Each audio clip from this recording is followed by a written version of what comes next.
You're listening to the Road to Wisdom podcast, weaving stories told by wonderful minds about all things motherhood, health, intimacy, politics, nature, and everything in between. Join us on an adventure discovering unique experiences that we can learn from to enhance the ways in which we live. We are your hosts, Chloe and Kashia. Welcome, Winona, to the Road to Wisdom podcast. Today, everyone, we have Winona Wyborn to take us through the beautiful birth of Maya and also conception and pregnancy.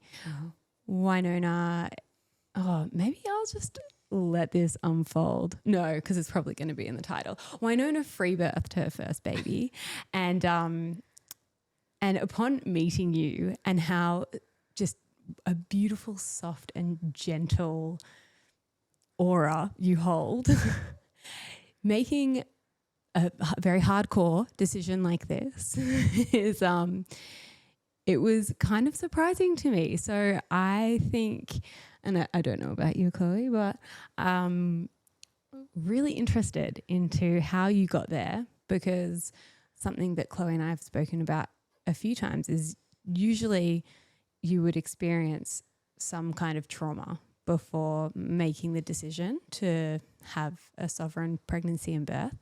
And that wasn't you. So we would love to hear that story. Yeah, it's kind of striking when you come across a person who's like young and like, I just free birthed and did this. And you're like, oh, cool. That says a lot about who you are and like where you're at as a person. So yeah. So no, it's yeah, and I think especially with like how softly spoken you are, Winnie, and how you come across with a real gentle softness. I hope this is not coming across as an insult at all. You're like, no, I'm a powerful woman. But that is not who I am. You got it wrong. You birthed in such power and you made these really powerful decisions, which, you know, taking full autonomy and responsibility for you and your baby and your family is not something that you see often, one, in younger generations, two, in basically everywhere. So, yeah, we'd love to hear, I guess maybe start with you and Joel, and if you called in Maya or how that came to be. Yeah, I feel like I have a lot to say about like the decision I made to free birth, but I'll go through everything and it will all just kind of tie together. But yeah, also I will say, yes, motherhood I feel has made me very soft and gentle in a lot of ways, but also in a lot of ways I have a very like don't fuck with me attitude now. And also I would not have expected you to say that. Yeah. And also I'm an Aries, so I'm pretty like fun time girl. Yeah, I could. Yeah. And when I want something, that's what I want. When I'm doing something, that's what I'm doing. And so I think, yeah. Please stop there, because we're both having Aries babies and no, Aries are my most like compatible, like my best friends. Like, oh, really? Yeah, because I just love, I think it's like the childlike energy and like just, you know, like I'm terrified of the fire. Flirty and just happy. And you've reinforced this, Winnie. But then there's also that. Fiery. Like Joel is a Cancer, like complete opposites. It works. We've made it work. But he actually says to me on multiple occasions, you scare me. And I'm like, all right. It's not the worst thing. No, it's a good thing. That's amazing. Yeah. But so, yeah, I feel like I've always been really maternal because I have 7 little brothers and sisters. I come from a really big family. And when I grew up, I was very much like mum in a way to all of my siblings. So I always thought like, I can't wait to have babies one day. I can't wait to be a mum. And when me and Joel had been together for, I think like 6 or 7 years and, you know, had spoken about having babies and thought, of course we will one day, but I don't know when, like, you know, and then it kind of happened. But in saying that, it had been like in the back of my head, like I definitely felt baby energy and I would talk about it a lot. But the reality of it was just like, no, like we don't have the house, we don't have the money, like we don't have this, we don't have that. Of course, we're not having a baby yet.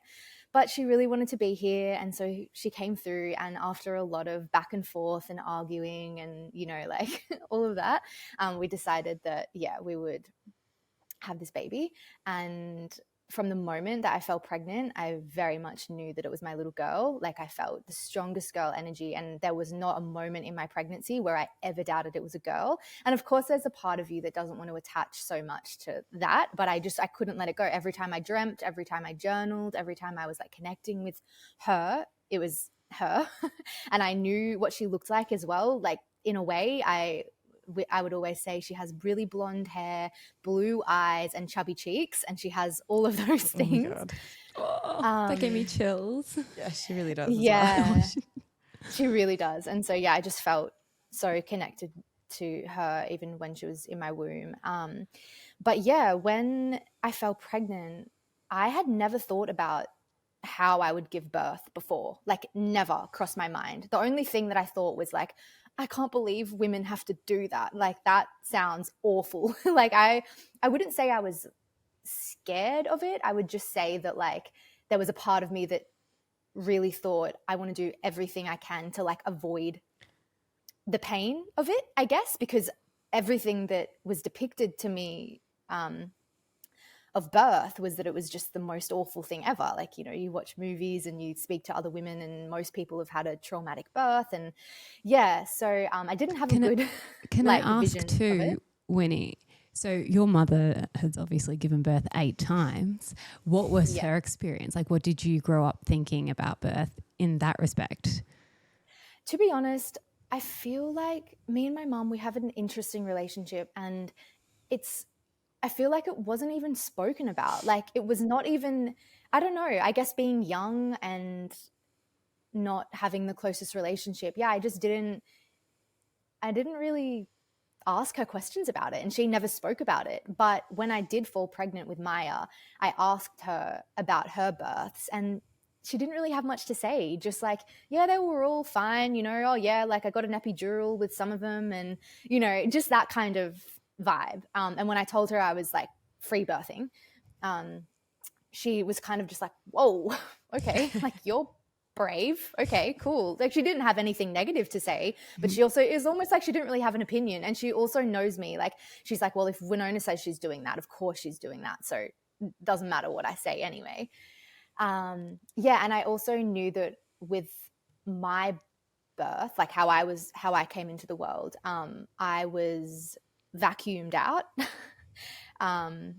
And it was, I mean, obviously traumatic for me as a baby. But to be honest, I haven't really revisited my own birth yet. It's on my to-do list. So you were discussing with Joel, you hadn't considered what birth looked like, and you only knew the pain of it. So exactly. This is sounding very similar to my own story. Yeah. So I guess after like thinking about it and feeling into it for a few weeks, the pivotal thing for me was that I was introduced to a woman who then became my birth keeper.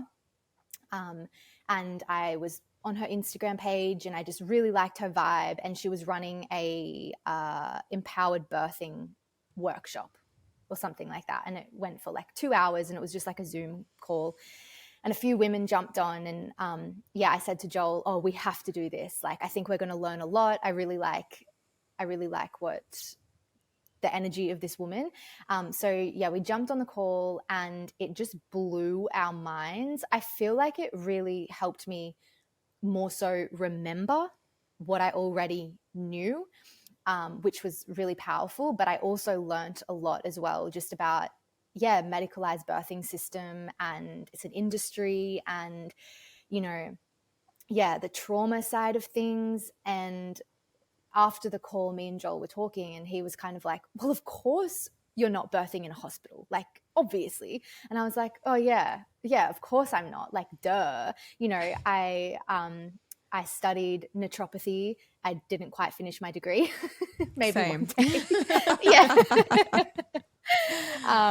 And I had, throughout the last however many years of my life, I had pretty awful experiences with doctors and the medical system, and it was never a place that I felt safe in. And even still today, if I have to go into a doctor to go and like get a referral for something, I just feel so anxious and uncomfortable and unseen and unheard.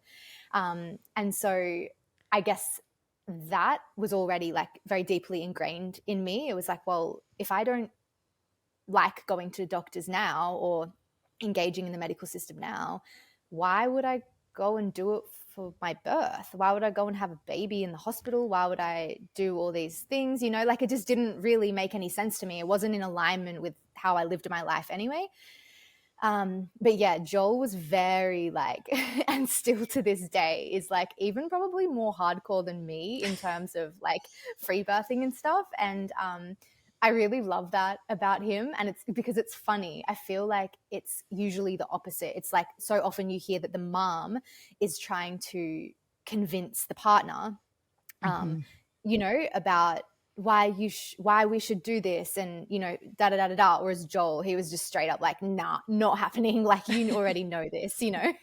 So that was kind of nice. I guess it showed like, yeah, I was like, all right, you're my man. Like, I love you. Yeah, so that was kind of what set the tone, I guess, for what would become my pregnancy and my birth. I saw a naturopath very early on in my pregnancy, and she just really casually was like, oh, can you just go get an ultrasound to confirm this pregnancy? And I was kind of thinking to myself, yeah, but I know I'm pregnant. Like, I'm pregnant. Like, you know? So anyway, I still went ahead and I got that scan. That was very early on, maybe like, 7 weeks or something like that. And then I didn't know if I would have any more during that pregnancy. And then at about 20-ish weeks, I thought, I just want to go and have one more. And at the time, I felt comfortable with it. And I didn't really have to be honest, I didn't know.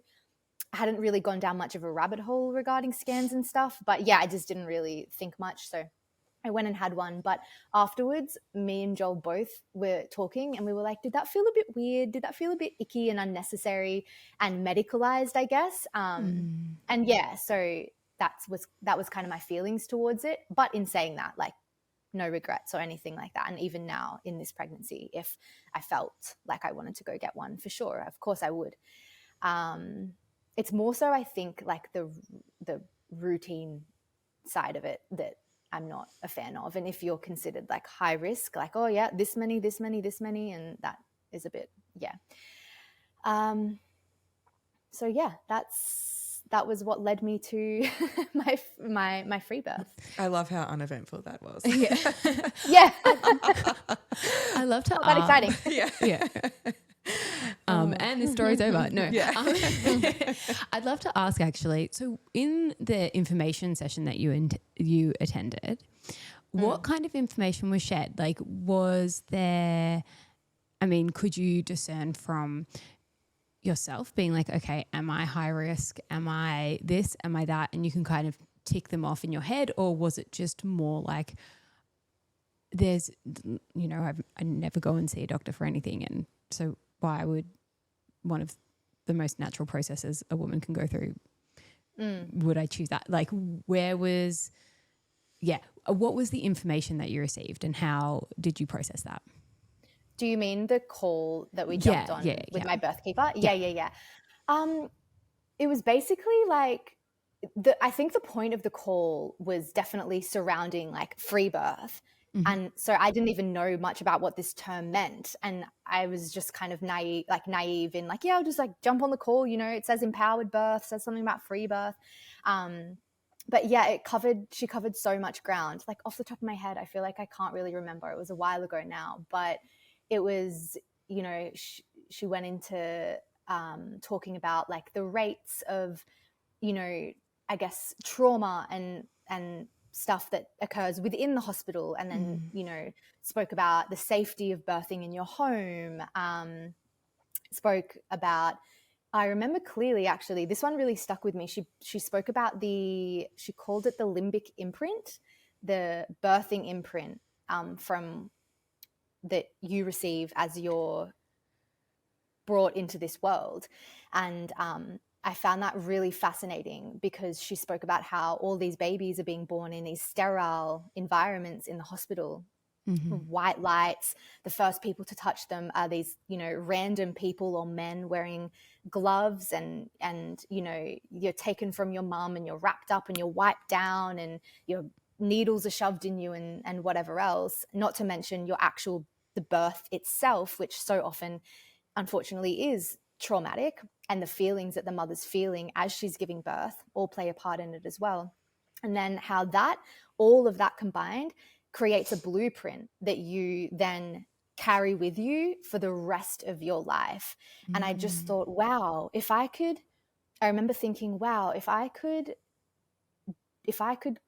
create like a blueprint for my baby that was just the ultimate, like, just, you know, the best possible start to life ever, then why wouldn't I do that? It's kind of my responsibility as a mom, is it not? So that was spoken about as well. So there were just a few things she said that just really stuck with me like that. And yeah. I think one of the things that I remember you talking about the other week when we were hanging out is, why would you wait for a traumatic birth to try for a free birth? And I was like, so simple. And it just is that. Like, so many of us don't have the opportunity to just claim it from the get-go. We're often in a position where we're trying to make things not happen again. It's like, I don't want to experience that again. I don't want to experience that unnecessary intervention, or I just didn't know, or like I trusted somebody else more than I trusted myself. And I think that just speaks volumes. And I think a really important message. And also, Totally. I think one of the beautiful things of that, and I mean, this was your first time, but for people who have done the traumatic birth first, it's like what we get to teach our children who have been through that traumatic birth with consecutive births. They get to see it how it should be. And then, I mean, I feel like the first 7 years is imprinting, really. So you can kind of hopefully gauge, because I know that a lot of people who would be listening to this story are on their own learning journeys. And I guess trying to navigate. Well, you're not where, screwed what, if you how. didn't have a free birth for your first birth. That's what you're trying to say. Yeah, I am kind of trying to say that. But I'm also, like, I just think about everyone who's imprinted in that situation, like in that beautiful birth. Like, what is that telling? I don't know, on like a very etheric level, what is being embodied in that birth for everyone involved. They get to see the peace and the beauty and just... Yeah, are you saying like maybe there's opportunity, kind of like blueprinting? Re-blueprinting, so but like also, so molding, like you're changing. Yeah, the child comes into the world knowing that everything is just normal and okay and our bodies work and you know, what have you. But everyone who gets to see that also gets to live it and embody it. Yeah. Did that make any sense? No. No, it did. Like, stop me. Just someone stop me. No, I didn't get that now. at all. Yeah. No, I know what you're saying. And I get it. Yeah, I think that's an important thing to say as well, is like, if you didn't have a beautiful sovereign free birth, it's not like you've ruined your child. But like, no, of course not. And also, like, I fully believe the birth that you have, or the birth that your baby has, is exactly what they chose, you know, like, and that's another thing I'll say as well, that when my whole pregnancy with Maya, I never ever doubted my decisions of having a free birth. I never second guessed myself. And I think that there was an aspect of like me being really naive to that as well, because I had no idea what birth was. Like, I didn't know what labor was going to be like. I didn't know. And how do you know? How do you know if you've never experienced it? You can talk to women and they can try and tell you, but you will never know what happens during labor until you've experienced it yourself. And so, yeah, my pregnancy with Maya, I never second guessed myself. And I really felt that was her telling me, this is our journey. This is how I want to be brought into the world. This is what will unfold for us, you know? So yeah. I'd love to go into the birth story. So how leading up to going into labor, like first signs, symptoms, how are you feeling in general? Yeah, I was nervous, to be honest. I had like a lot of nervous energy moving through my body, to the point where I was jittering nonstop. My hands wouldn't stop shaking. My teeth wouldn't stop jittering. And Joel just kept looking over at me. I was laying in bed and I was like, oh God, it's happening. It's happening. It's happening. And my teeth like, and he's like, are you okay? And I was like, I don't know. I'm going to be sick. Like, I can't believe this is happening. But there was a few days of like early labor, whatever you call it. So I was like getting, tightenings and contractions, and then they would just stop. Everything would stop, and okay, here comes another day. And then my waters started trickling out, like very, very, very gently, just trickling, and a few more contractions, and then everything would stop. And I was getting my hopes up, and then I was just getting like, I was like, are you serious? Like, come on, I just want to have this baby already. Like, I'm over this. And then one night my waters completely broke, like the proper pop, which was really bizarre to experience. And all night, again, little contractions here and there, nothing regular. And then by 1 p.m. that next day, everything started to get regular. And from there, it just kind of built up. And it's so funny because I think back to when like that 1 p.m. on that afternoon where I was like, oh, it's on, like it is on, it's happening. And I'm like texting my birth keeper, like it's happening, and I'm explaining, how far apart they are and stuff. And she's like, oh yeah, Winnie, like you're in labor, but it's all good. You just chill out. I'll be there later, And I'm telling Joel like, oh, just stop a minute. I need to lean up against the wall and breathe. And honestly, that compared to the contractions that I felt way later on was nothing. And I'm like telling my birth keeper, I love this. I love this part of labor. This is great. And she's like, oh, that's good, Winnie. I'm so glad you're liking it. Classic. And I just honestly, it's just like, again, like so naive. Like I just had no idea what I was in for, truly. And then as things intensified, into the night, deep into the night, 8 p.m., 9 p.m., 10 p.m., all the way through till the morning, I was just wrecked. I was just like, I just kept saying, I can't do this. Like I literally can't do this. I have nothing left to give. I have no energy. I can't handle this pain anymore. Like it's literally feeling like my body is just, yeah. But of course you do it. Like, of course you do it. You just keep going. But yeah, my birth keeper and my friend, one of my best friends who at the time was kind of training to like be a doula, she came to my birth too. They pretty much just hung out in the spare room most of the time. Every now and then they'd like pop out and give me water and like, words of encouragement and all of that. But for the most part, it was just me and Joel, just doing our thing. And there was one moment where I was in the bathroom, like on the toilet, just sitting there.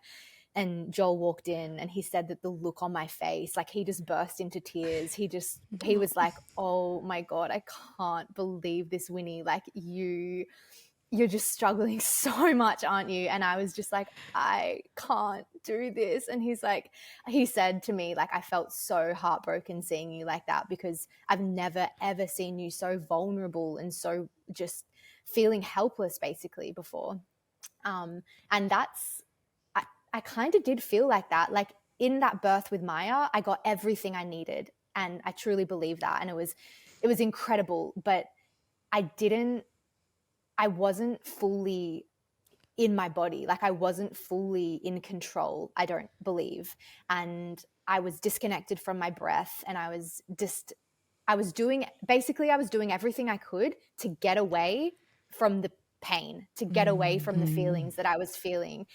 And upon reflection, again, like that was those lessons now I'm carrying with me into this labor with this baby. You know, like my biggest thing is for this labor, I guess my intentions are like be with it, like sit with it, you know, like go to those places that feel impossible to be in, because that is where your baby is. That's where you need to go. You need to go to those depths, and that's where this new you is as well.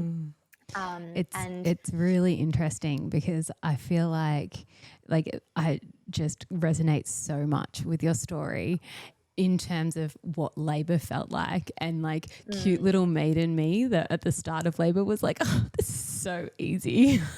And then get so funny, dragged through the ringer.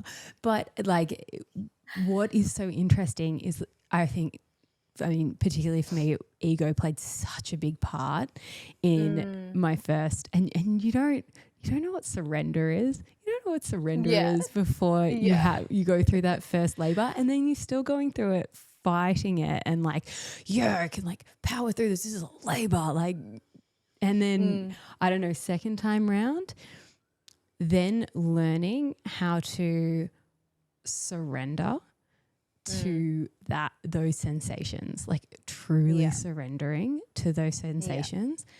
It is, I'm excited for you to experience it when it's amazing. But it like you kind of, and you know that like when you go from your first to your second, like you're like, okay, especially having done like mothering now, there's so much you have to surrender to. Like there's just so much discomfort that you have to just, okay, like full surrender. You're really well practiced in it. Whereas I feel like beforehand, you don't have to surrender to shit. Like you can do it. Yeah.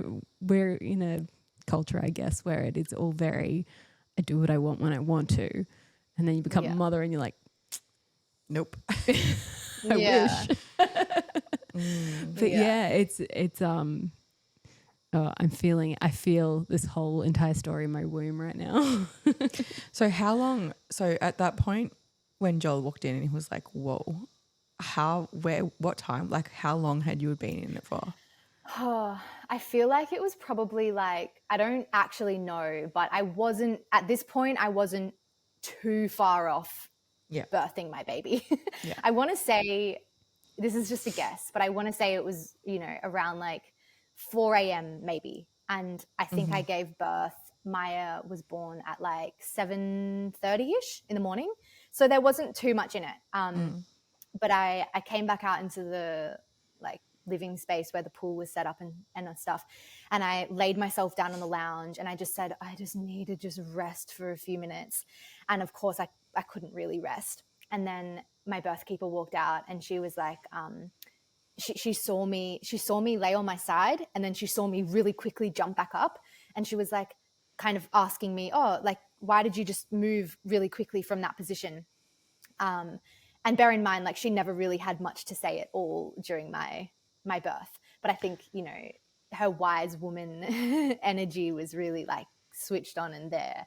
She's like, oh, like, why did you jump up so quickly from that? And I was just like, it's too painful. It's too much. I can't be in that position. And she kind of really gently was like saying, go back, like be back in that position. Like, get back into that position where it really, really hurts, and see what happens, And I did. And from after a while of riding the waves and the contractions of being in that position, it really was not long after before she started hearing me make pushing noises, like this baby is moved down and it's ready to come out. And she was like, you're getting ready to push, aren't you? Like your body's pushing. And I was like, yeah, I think so. And she's like, let's get into the pool. Your baby's so close now. And what she had to say about that was kind of what I said before, which was like that place where you're terrified to go, that place that just is so painful. That's where your baby is. That's where they are. Like, go there. And so that was a really, really, really powerful lesson for me in my birth with Maya. And then, I jumped into the pool, and I don't even know how long it was. It wasn't that long of pushing, maybe under an hour, or if that, 40 something minutes, of pushing. And I had my baby in my arms, and my first words were, "What the fuck?"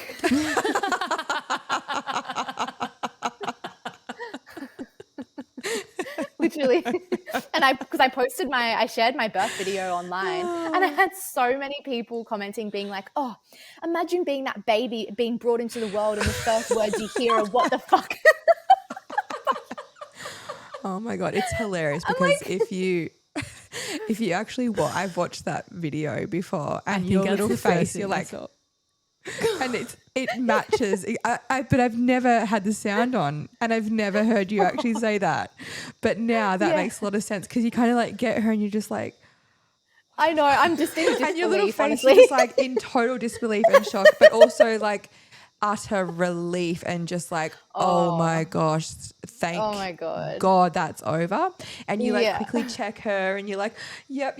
Oh my gosh, we're good. Yeah. Oh my God. Like, you can just see it in your face. It's all so clear. Yeah, I feel like I didn't really have one of those moments where like the mum lifts their baby up and is just like, "Oh my God, my baby." For me, it was more just like, thank God that's over. Yeah. That was fucked. Oh my gosh. So what was your like moments after birth and like hours after birth like? Oh, so beautiful. I cherish those moments forever. Like, before I fell pregnant with this baby now, I started longing for those feelings that I was feeling in my early postpartum. I just remember like, I got out of the pool, and I got out of the pool quite quickly because Maya's cord was really, really short, like to the point where people were like, "Oh, pull her up to your chest, like put her on your chest." And I was like, I can't. This is as far as she's coming. So I jumped out of the pool, and I was like so just like weak and dizzy and whatever. But I stumbled over to the bed, and I laid down, and it was so primal, like so primal. I couldn't have imagined being anywhere else except for in the safety and comfort of my home in that moment, feeling so vulnerable and so weak and exhausted, but just so proud of myself. And I was like just covered in blood, like dripping down me, and I was holding my baby, and I quickly stood up, and I just squatted over a bowl, and the placenta basically just like fell out of me basically. And I was laying on the bed, and I just felt, it was like the happiest moments of my life. Like, I just feel so happy when I think back to those moments. And my friend bought me, what did she bring me over? I think some like dates, and then not long after a chicken soup, and Joel's like hand feeding me, like spoon feeding me while I'm sitting there just like, and we're all just like soaking up in this big love bubble. It was beautiful. So beautiful. Oh my God, I just got a massive kick from my baby. I'm just like oxytocin flowing. Just Actually, I just really feel like chicken soup now too. I make a really good chicken I know soup. you do. I'll have to make you guys one. Yeah, well, you can drop it off after we've had our babies, and then we'll return the favour when you've had your baby. Yeah. We'll do Just a casual Belgian 3-hour drive between us. But, you know, we'll make it work. Mums do that. Yeah.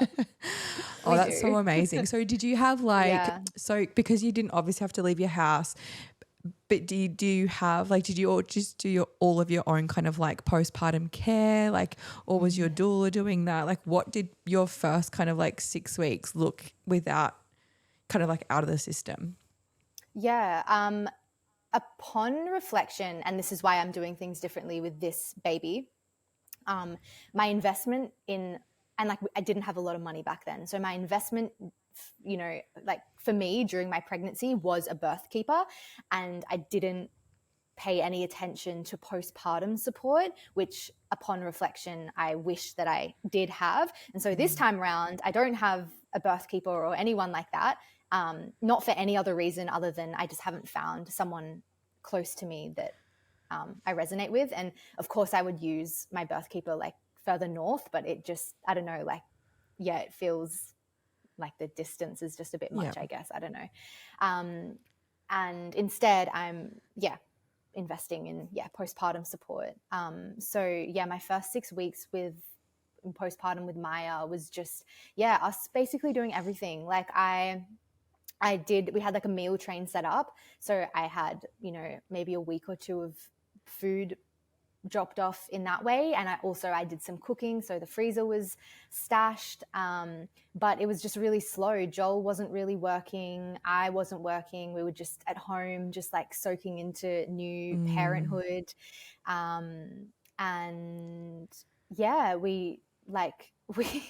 People would be like, how much did she weigh? And we were like, oh yeah, shit, we didn't weigh her. Oh, I don't know.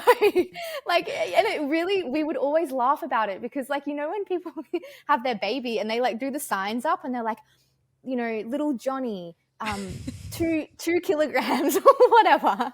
And I'm like, I don't care how much your baby weighs. Like, no one cares. And even still, I didn't care. But anyway, we kept getting hounded. So we were like, fine, we better weigh this bloody baby. So we went and got like old, like kitchen scales and we hung her from a sheet. Like we put her in a sheet and hung her up and just like dangled her and dropped her down. And I don't know how accurate it was, but whatever. I don't even remember how much she weighed. So we kind of just did everything on our own. And like we planned to do a lotus birth. You guys know what that is? Yeah, where you just keep the baby attached to the placenta until they naturally just like detach. But because my cord was so short, it was really making things so difficult. Like to maneuver, to hand her over to Joel, to do anything. It was just like, it was hard. It cracks me up. Yeah, it wasn't really, I don't really know if I'm that interested in doing something like that, but we gave it a shot. We gave it a crack. Yeah. So she was born at like 7:30 in the morning, and then at about 1 a.m., like the next night, I was just like, nah, this needs to go. Like, I'm not dealing with this anymore. And Joel bless him, he got so emotional because he didn't want to just cut it. And I was like, Joel, look, the blood's not pulsing, the blood's not running through it anymore, the cord's not pulsing, it's been on for like over 12 hours, like it's all good. We gave it a good crack. And he got so upset and teary, and I was like, it's okay, like let's just cut it. And then he started YouTubing how to do the cord burning. And like we like got a lighter out, and then we were thinking, oh yeah, we'll do this. And I was exhausted. I was so over it. I was like, just get this bloody thing done with. I don't want to know about it anymore. I was like, just get the scissors. So we just got these old scissors and just like, just chopped it. But yeah, I think he's a bit traumatized from that, bless. Anyway, I would actually love to have Joel on the podcast. Yeah, can we get ask him? I just feel like I have a lot of questions. I have questions. Also, like I want to see more men going on podcasts talking about free birth and talking about birth outside of the system and how they felt and how incredible it was for them to witness, because like that man, he loved me 1,000 times more after he witnessed what I went through, and his respect for me and for all women, like for all mothers, was just like out the window. He was just like, oh my God, I bow down to you. You are a queen, and a lot of men don't get to experience that or witness, sovereign birth in that way. I think the statistics say that men come out of a hospital birth just as traumatized as women, because their role as a man is protector of the realm. And when you go into a hospital environment, that is stripped from you, and you're often watching your partner be tortured in ways that you did not realize, like vaginal examinations, like the pain, the prodding, being, all just every single intervention comes with so much excess pain. And I think, so many men then have to detach, right, to get through that and to be able to survive that themselves. Yeah. And I mean, this is something, I can't remember who we were speaking to about it, but like, you know, one of the things that I've actually heard recently on a podcast is that men don't bond with their child until later, like maybe 3 months down the track, maybe a year down the track. It's actually And more I'm like a year. Yeah. Yeah, but I think men who are in an environment and experience physiological birth and are a part of that birth and they are holding the space of that birth and they're seeing their woman in power, they're seeing that baby emerge into the world, they're catching that baby, like that is imprinting on them, right? And so the connection, the oxytocin that's just like free flowing and the pheromones that are free flowing are going to bring our men into that space and connection with their family and their babies so much faster. Yeah. So, Totally. it's really interesting. Yeah. And that we don't give that enough of a voice.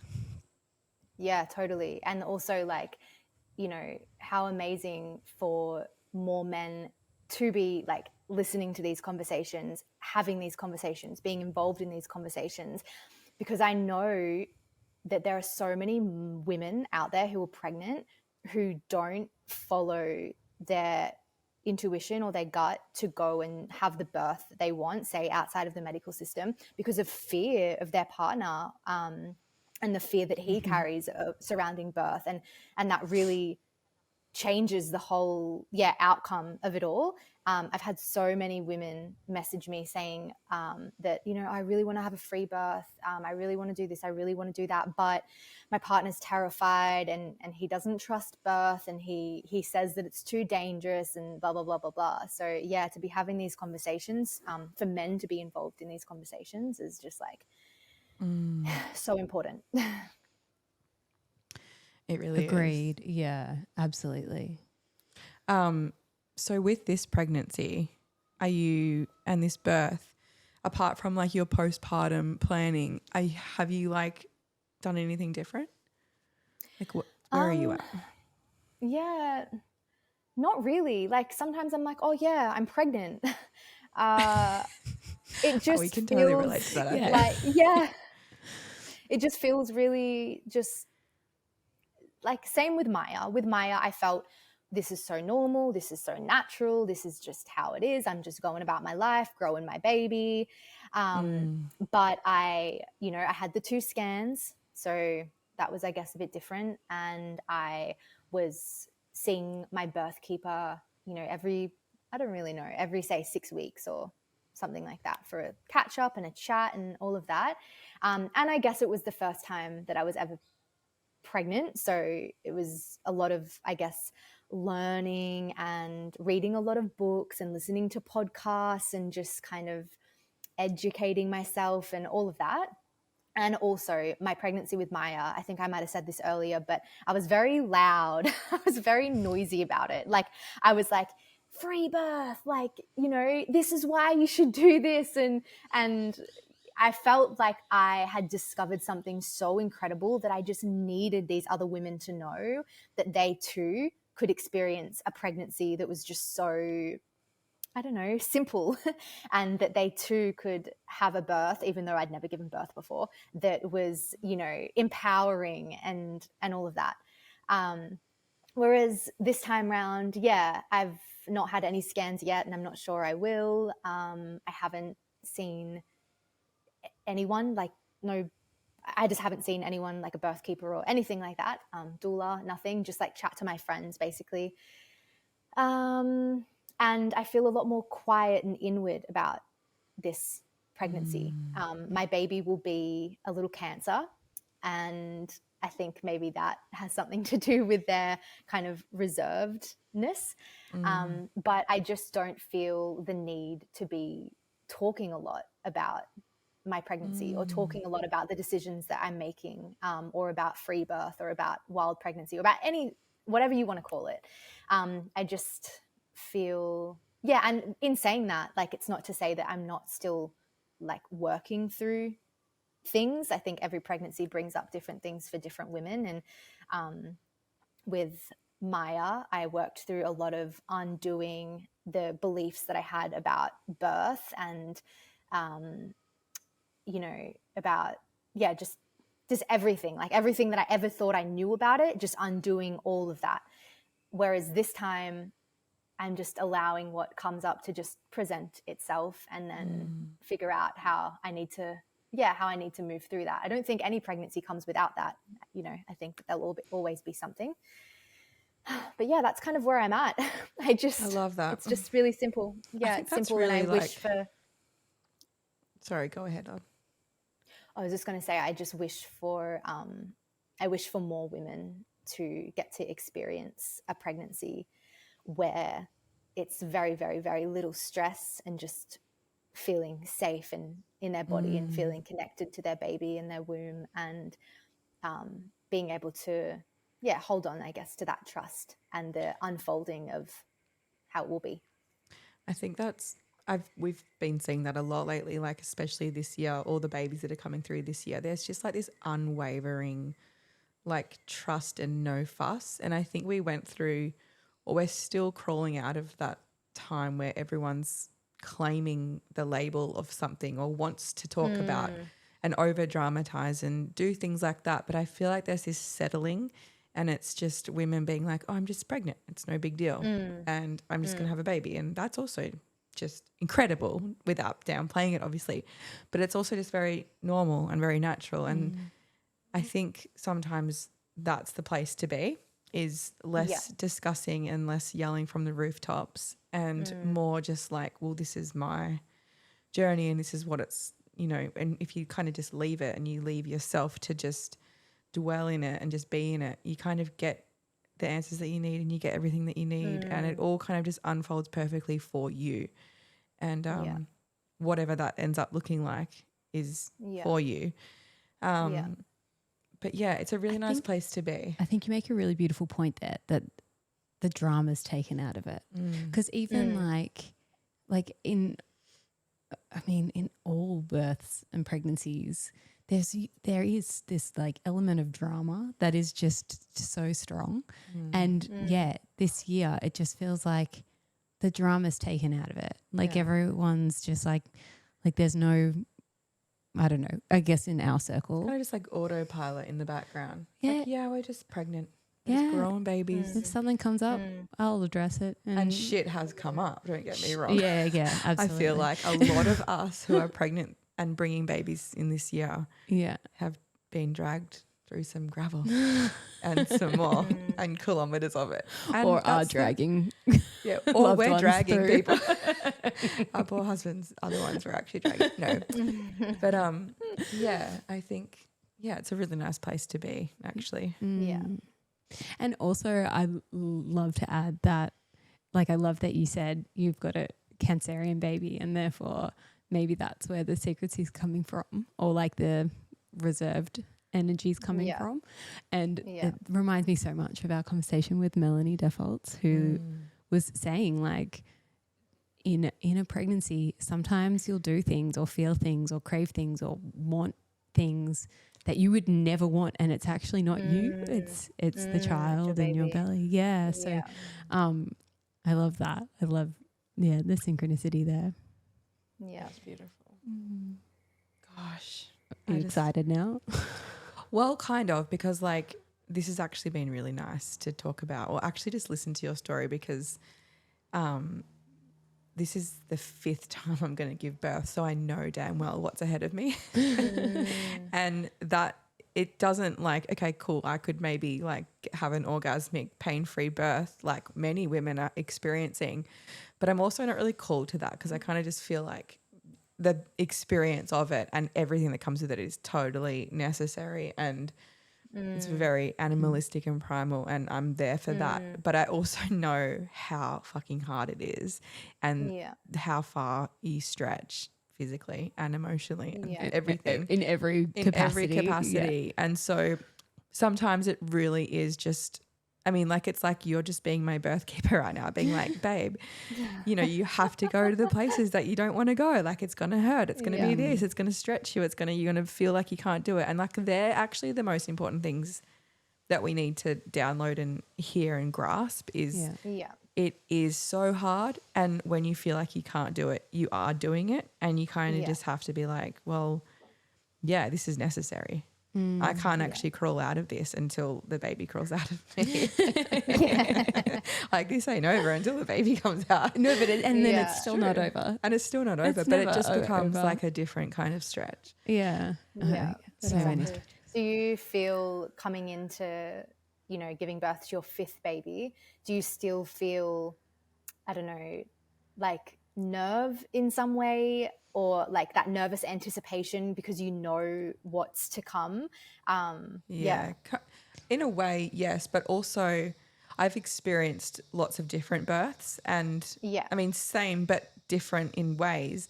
And so I'm not privy to the fact that this baby could just be rogue and come out like in a way that I've not experienced before, and it's just like my wild card or something. So I think about that and I'm like, yeah, maybe, but you probably won't. You probably just come out like all the other ones did. But see, I like, because mine have been not, there's no rhyme or reason. Like, my biggest lesson in pregnancy and birth is not being such a know-it-all. So I feel like I've gone into every pregnancy like, I know exactly how this is going to go down, and like try and predict it. And every single child is just like, fuck you. I'm going to tell you how this is going to go down, and you're going to come along for the ride. And every single time, that's exactly what's happened. So I think this is the first pregnancy and birth that I'm going into where I'm like, I'm surrendered to you. Like, I'm not going to make any predictions. Like the one thing that I want, and now that I have been saying all pregnancy, God damn, I'm probably going to end up having a baby early. But I'm like, the one thing is like, it has to be after the kid, like once the kids are on holidays. 44 weeks. I got too much. 44 weeks. When was your baby born? Do you know? Like, you were obviously tracking it because we all do with our first. Yes, I was definitely tracking it. To the hour. To the hour. No, it was like 39 and 4. Okay, cool. 39 and 4 or something like that. Yeah. Yeah. Yeah, no. I'm like, this time, like, absolutely. Like, the last 3 have kind of gone over. I'm chill with that. I'm really good with that. So, you know, chances are this baby's going to be like, surprise. Yeah, but like, not when the kids are on holidays. That's something that I'm really like, I guess I'm not tracking this pregnancy.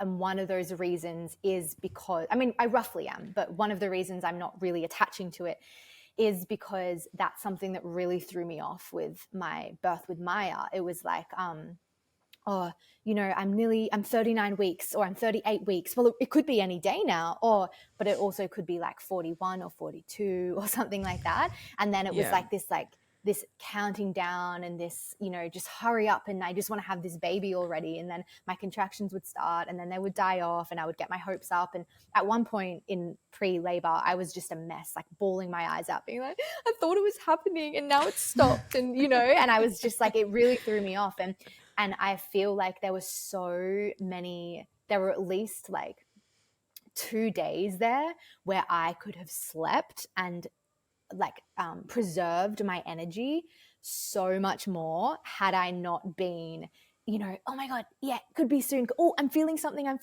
Come on, like, let's, you know, run this baby out. Let's get the contractions going and stuff. And that it definitely threw me off. So this time around, I'm like, look, I don't really know how far along I am. When I start to feel sensations, that so be it. I'm just going to go about my day. I'm not going to like sit down in the house and be like, okay, I think it's on. I'm going to go out to the farmers markets and I'm going to go get my fruit and veg and I'm going to go down to the beach, you know, and I'm just going to keep living my life until it really truly gets to a point where I can't go on like that anymore and I need to just go inward. That's beautiful. There's actually, in my last pregnancy, my birth photographer sent me, because I made another prediction that did not come true. It was 12 days early. But she sent me this really beautiful article, and I'll send it through to you. Maybe I'll even link it on the show notes of this. And there's a German word for that period between like pregnancy and labor, and it's like like that waiting period, that waiting game. And I can't remember off the top of my head what they say, but it was written, I think it was written by an obstetrician, and she was like, I learnt this, like that there is a word for this time for like in Germany, and they give it, and like it's where you could be in and out of pre-labor, and where you're waiting and the anticipation's high, and like your hormones are doing different things, and you're really watery, and the tears are flowing, and the emotions are coming out, and all of this stuff is all part of the process. Like it's like actually just this really beautiful, vulnerable space that every woman goes into, and it means everything's working. Like just the way that she worded it was actually so beautiful. And I was reading this crying because I was like, I thought I was going to have my baby 10 days ago. And yeah, I think I was in the bath reading. I was like, this is the most perfect thing. Like every woman needs this in this time where you are kind of like just waiting. But it's all perfect. Your body's doing everything that it needs to do to prepare you, you know, like that's what it is. And, you know, our friend who just had twins was saying that the however long, like a week or more of like the pre-labor, whatever you call it, was so like, that's what got her body ready for like a really just quick birth. And even though in those moments you're like, oh my God, like seriously, come on, like just get this over with. It's all perfect. Absolutely. It really is. Absolutely. I'm so excited for all of us to give birth again. Oh, I know. It's fun. And it's so close.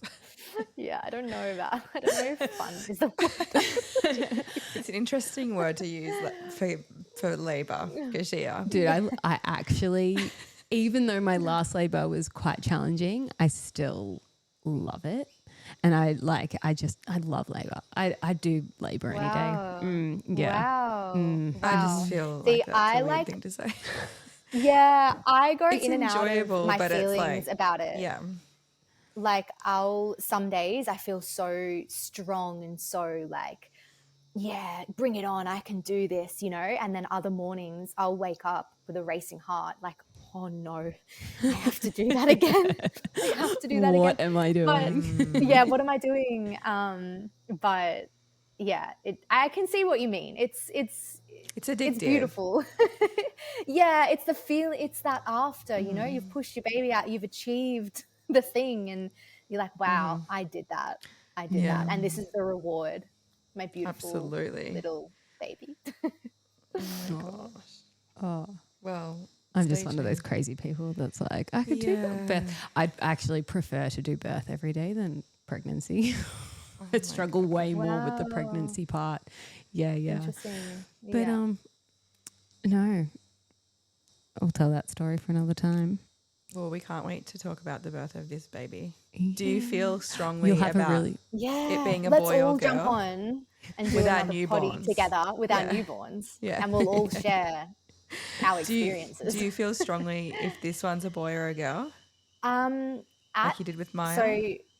So before I fell pregnant, I wasn't even 1 year postpartum yet. And I started to get these, because I got my period back at 6 weeks postpartum. Don't know if I've shared that, but yeah, very, very early. And so we were kind of being careful because I was like, oh God, I don't want to get pregnant anytime soon, you know? But yeah. And then not even 1 year postpartum. And I started all of a sudden, like I went from telling Joel, I might be one and done, might not even have another baby, you know? And I didn't actually mean that. We've always wanted multiple kids, but you know, in those challenging moments, you're like, nah, I'm done. But I went from being like, not anytime soon. People would ask me and I'd say, oh, maybe when Maya's 2 or 3 or something like that. And then all of a sudden I just had a complete change of heart, and I was so clucky, and I was thinking about my birth and my pregnancy with Maya a lot. And I was like, just like marinating in those feelings and of like postpartum and stuff. And I was like, I need to have another baby. We need to have another baby. And Joel's like, what do you mean? Like last week you were just telling me that it would be years before we had another baby. I was like, I don't know what's happening. The only explanation I have is that there is a baby that really wants to be here, and it's a little boy, and he just really wants to come through. And I felt really, really strongly that there was this little boy just really wanting to be here. And then, of course, long behold, a month later, I'm pregnant, and this little baby has come through. And as my pregnancy's gone on, I've detached more and more from like gender. Like at first I really thought, yeah, it's my little boy, like he wants to be here.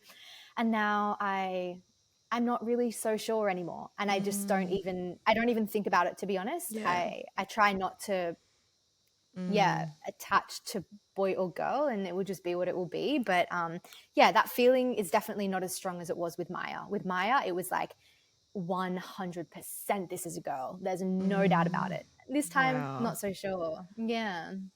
Well, let's so test we'll that initial Let's intuition. test that. Yeah. I mean, like, and everyone loves to tell you what they think you're having. Of course, everyone's telling me, oh, you're having a boy, you're having a boy, you're having a boy. I'm like, yeah, like, right? Like, Yeah. Okay. Yeah. But we'll see. We've got money riding on gender reveal in this family. Everyone's put in money. They've put in their bets. Oh my God, I love it.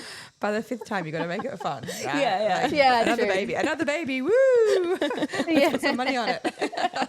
Yeah. All my kids get their pocket money out. They're like, whoa. Oh my gosh. All right. Well, Winnie, thank you so much for coming on. It has been such a pleasure to hold space for your story. It's so beautiful, and just getting me excited and all those like loved up juices for birth again. But no, I'm excited to see how your second experience goes, and third and fourth and fifth. Jump on that baby making train with us. Yeah, it sounds like you're on it. Yeah, we're on it. Yeah, I want to smash them out, just like all really close together, and then just be done with my childbearing years and just have like all these little gremlins running around on the farm. That's the dream. We thought that too. Yeah. We started having babies when we were 25. I think I'd just turned 26 actually. And then I was a little bit older. I'm geriatric now, man. You are. I'm geriatric. Yeah, true. You are. I know. I'll take my dentures out later. During birth. Hopefully. Oh gosh. Oh, okay. Well, I loved chatting with you guys, and every time I jump on a potty and I share my birth story, it's always really fun to revisit, but mostly I hope that people listen and it kind of helps them, I don't know, just feel more trusting and trusting about birth and about their decisions. And absolutely. Thanks, Winnie. We'll speak to you soon. Thanks for tuning in to the Road to Wisdom podcast. To join the journey, you can follow us on Instagram at theroadtowisdom.podcast and at www.theroadtowisdompodcast.com. Don't forget to subscribe and leave a review. We look forward to seeing you next week with more juicy content.